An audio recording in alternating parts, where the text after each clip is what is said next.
Саламатсыздар ма? Саламатсыздар ма?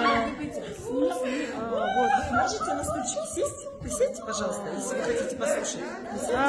Мындай сабак өтүп атыр Мы қазір. не разрешали вам снимать. Присядьте. А кто вам разрешил вообще проводить такие Мы тренинги? проводим здесь тренинги. А на каком основании? На основании того, что это На каком основании? школа по правам Вы человека. кто? Вы кто? Скажи молодому парню. Вы кто? Полицейский 2, 3, 4, 5, 6, 7, 8, 9, 10. Астына 15 тұр тағы. 25 адам кепті. Разбирайтесь, не со мной.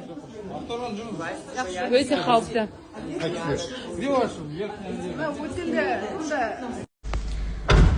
Бізге мынандай бір кәдімгідей автозак алып келген бай, сосын мына полицейлер маған түсініктеме жаз деді. Түсініктемеде мен жаңаға Мәди деген бір полиция менен түсініктеме жаз деп сұрады деп жазсам, ол түсініктемеміздің астына қол қойдырмай көрмей, неге қабылдай көп барады.